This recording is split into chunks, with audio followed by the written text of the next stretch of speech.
tentang gimana caranya kita punya keberanian dan kemantapan azam buat mengambil sebuah keputusan besar dalam hidup kita. Kalau kita analogiin tuh kayak misalnya seorang cewek lagi mau pulang ke Bandung dari luar kota nih. Terus dia pesan mobil rental dengan drivernya, gak kenal dengan drivernya. Tiba-tiba driver itu datang, terus penampilan drivernya kayak serem gitu. Si ceweknya gak kenal, penampilan drivernya agak serem. Terus secara gayanya juga driver ini orangnya kayak menakutkan gitu. Pasti si cewek ini juga gak akan nyaman untuk bisa pakai mobil itu dengan driver itu pulang dari, misalnya sebutlah dari Jakarta ke Bandung atau dari Pangandaran ke Bandung pakai mobil rental dengan driver kayak gitu malam hari, pasti nggak nyaman. Kalau dia bisa milih pasti dia akan ganti. Kalau dia udah terlanjur dan terpaksa harus naik, di belakang duduknya juga nggak akan tidur semalaman. Nanti kalau berhenti di jalan gimana, nanti kalau ini gimana, minimal kalau nyetirnya ugal-ugalan kayak gimana, kalau dia misalnya marah sama mobil lain di jalan kayak gimana, nggak tenang. Kenapa nggak tenang? Dia menyerahkan waktunya, hidupnya malam itu untuk di jalan dari Pangandaran ke Bandung, karena dia nggak kenal sama driver itu. Dia belum tahu driver itu kayak gimana orangnya. Beda kondisinya kalau misalnya dia rental mobil temennya. Yang ngedrive-nya temannya sendiri yang jadi driver. Yang dia kenal, dia nyetirnya smooth, nyaman, gak emosional, gak suka ngebut, terus safety banget, orangnya amanah juga, udah lama kenal sama dia.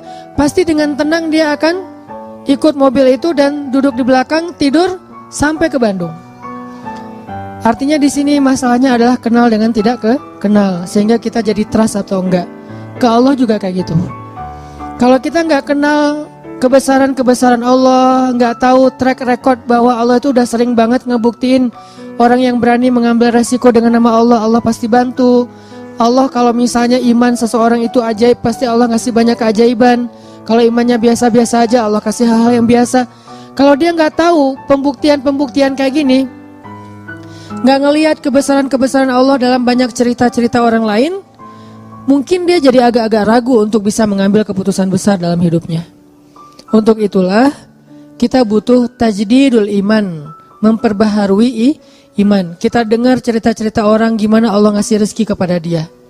Kita baca kisah-kisah di zaman dahulu. Kita lihat ayat-ayat kebesaran Allah, gimana Allah memberi rezeki kepada makhluk, gimana Allah memberikan takdir kepada makhluk.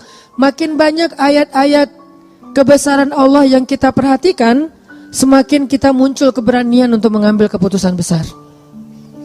Itu yang tadi saya baca di sholat Isya, ayat ketika Nabi Uzair mencari tahu tentang kebesaran Allah saat beliau mengunjungi sebuah negeri yang sudah hancur, sudah tidak mungkin lagi dibangun, hancur sehancur-hancurnya. Terus Nabi Uzair bertanya, bagaimana cara Allah menghidupkan negeri kayak gini? Dan waktu itu Nabi Uzair lagi jalan ke negeri itu ngelewatin pakai keledai, terus beliau bawa kayak semacam kue atau roti dengan susu. Keledai, roti, susu, jalan. Ketika ngelihat negeri yang sudah hancur-hancurnya, sudah binasa sekian puluh tahun, gak mungkin lagi dibangkitkan negeri itu, tiba-tiba Uzair bertanya, gimana cara Allah menghidupkan negeri yang sudah hancur ini? Lalu Allah Subhanahu wa taala membuat Uzair mengantuk.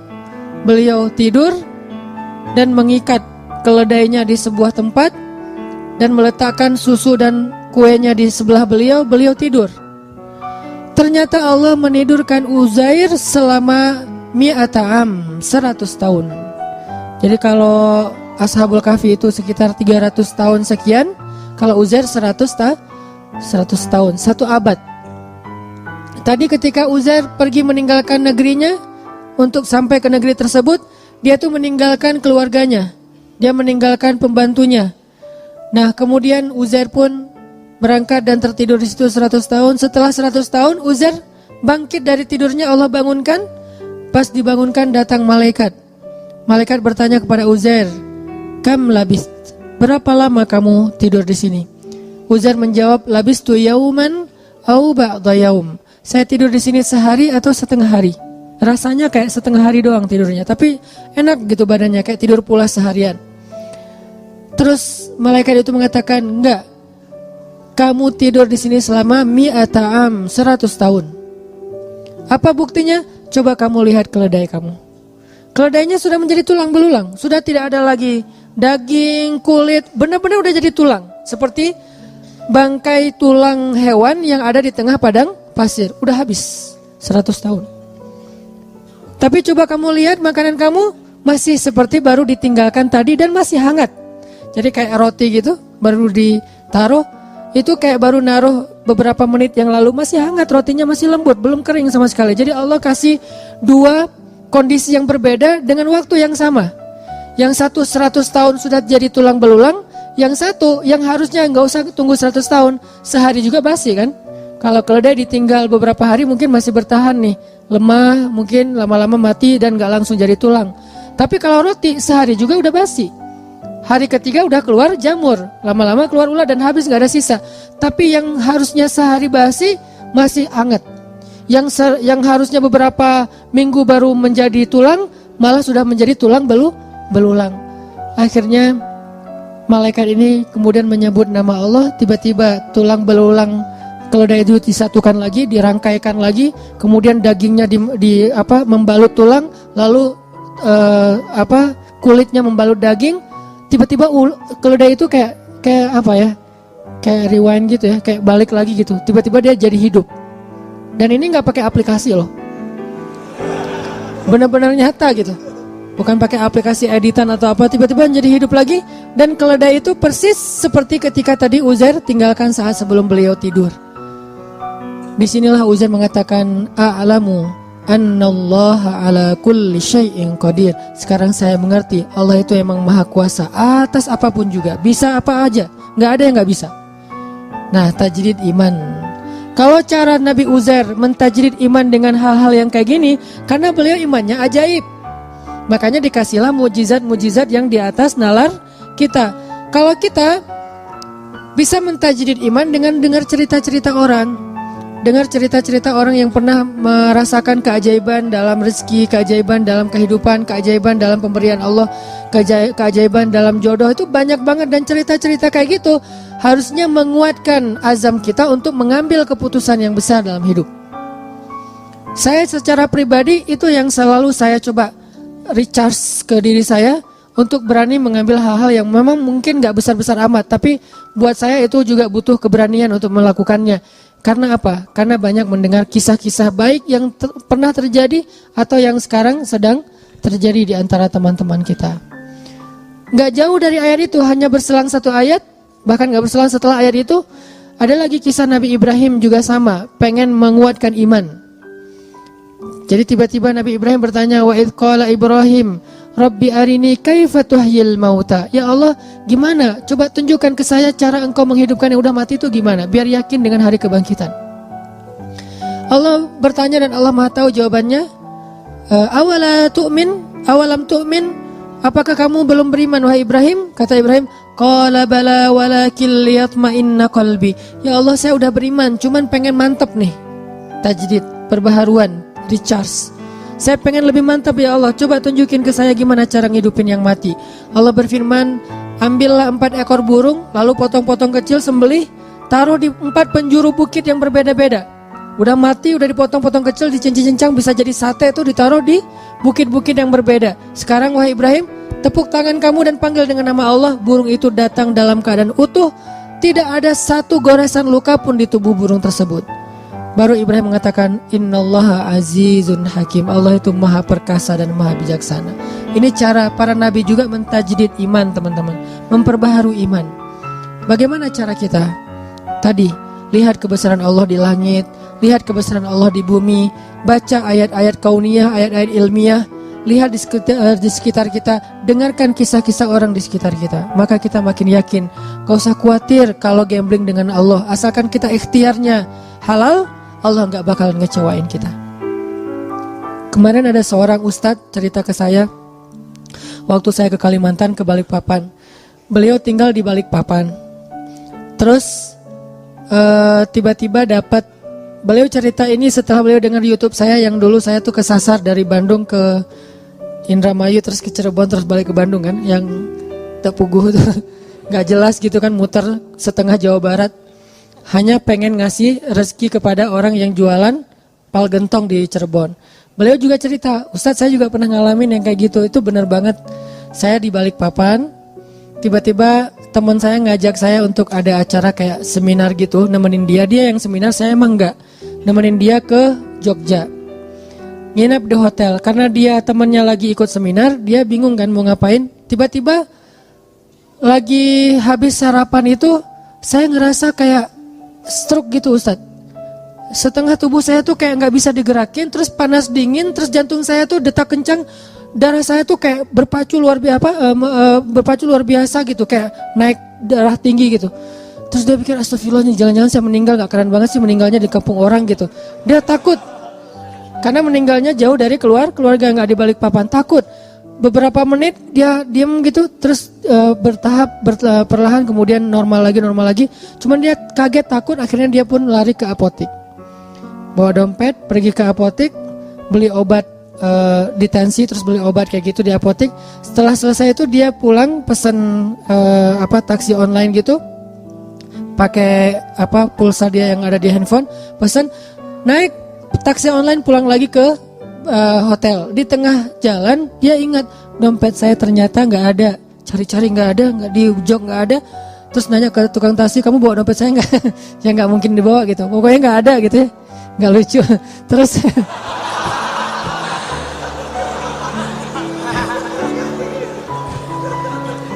ternyata komennya yang lucu.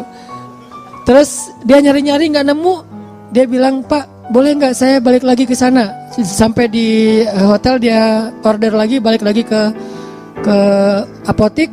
Sampai di apotik ternyata kata apotekernya, ada Pak, tadi saya nemu dompet Bapak, cuman dibawa sama security. Saya kasih ke security, dibawa. Pergilah ke security, ke pos satpam. Ternyata pos satpamnya lagi jemput anaknya.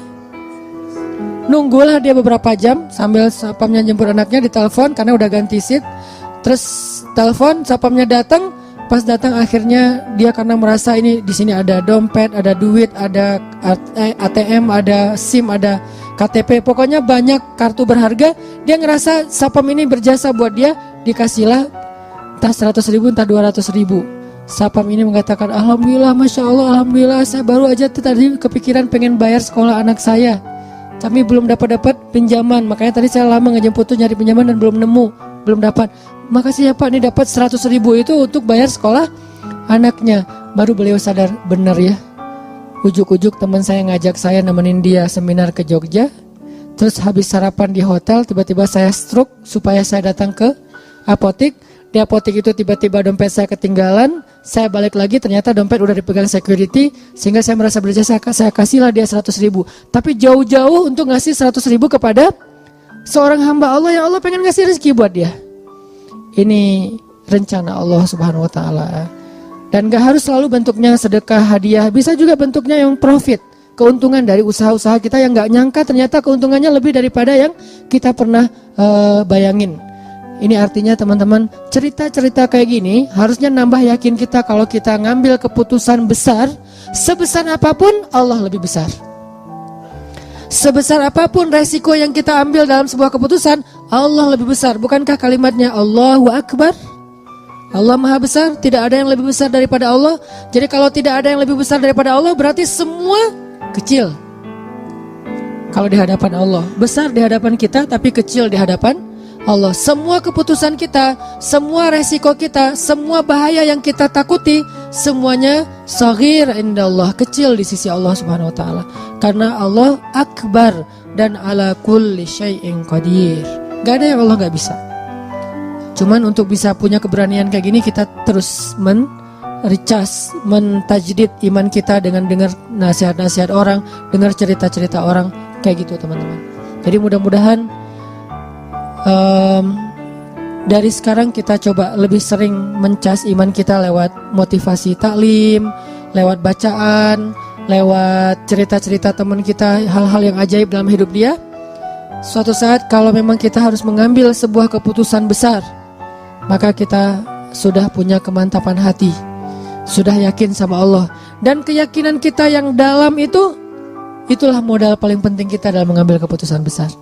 Bukan misalnya nih, mau ninggalin kerjaan, udah nabung dulu sekian ratus juta, biar nanti kalau lagi oleng masih ada simpenan uang. Bukan itu modal yang nomor satu, walaupun itu penting. Tapi bukan itu nomor satu. Nomor satu adalah yakin kepada Allah. Karena makin kita yakin kepada Allah, Allah juga makin ngebuktiin kebenaran dari keyakinan kita. Kalau kita ragu-ragu dikit, Allah ngebuktinya juga sesuai dengan zon prasangka kita kepada Allah. Kalau buat saya pribadi, saya terus ngelatih yang kayak gini-gini. Pokoknya kalau sama Allah mah gak usah khawatir lah. Yang penting ikhtiar. Dan ikhtiar itu bagian dari tawakal. Ikhtiar itu bukan berbeda ya, bukan ikhtiar dan tawakal. Ikhtiar itu bagian dari tawakal. Karena kalau orang yang tidak tawakal pasti ikhtiarnya melenceng.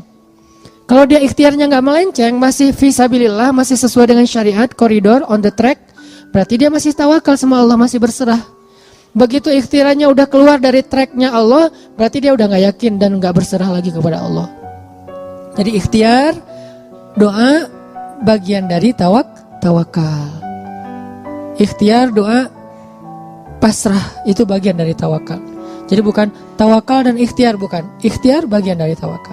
Insya Allah ini bisa menjadi motivasi buat kita dalam mengambil keputusan-keputusan hidup kita. Walaupun mungkin awalnya emang agak berat, awalnya mungkin agak menyedihkan, awalnya mungkin agak sedikit terbeban, tapi beban itu sedikit demi sedikit akan Allah ringankan. Dan setelah kita sampai kepada janji Allah untuk menolong kita, malah nanti kita akan mengatakan bersyukur dulu saya berani mengambil keputusan itu. Tapi iman kita harus stabil ya, jangan 2 hari, seminggu, sebulan kemudian kita mulai suudzon sama Allah. Yang tadinya Allah udah mau nolong kita gak jadi, gara-gara apa? Udah pundung. Allah udah nurunin nih keajaiban dalam hidup kita, pelan-pelan turun ke bumi. Dan itu juga butuh waktu gitu ya. Kenapa butuh waktu kok gak segera? Karena Allah pengen ngelihat kesabaran kita, pengen ngelihat ketahanan iman kita. Pas udah mau sampai, kita pundung. Naik lagi tuh bantuan kepada Allah. Ya Allah, dia udah pundung gak jadi, di cancel kan sama kita. Nah terus saja, jangan ada batasnya. Yakin sama Allah mah gak ada batas. Kalau sabar kepada manusia ada batasnya, tapi sabar kepada Allah gak ada batasnya. Sabar kepada manusia ada batasnya, tapi sabar ke Allah gak ada batasnya. Maka mudah-mudahan kita terus husnuzon sama Allah, terus yakin sama Allah, dan ngambil keputusan-keputusan hidup kita. Masing-masing punya hajat, punya masalah, dan Allah akan menolong kita. La'allahu khair, la tahzan, innallaha ma'ana. Jangan ngerasa sendiri, jangan berputus asa, jangan khawatir, jangan sedih. Allah bersama kita.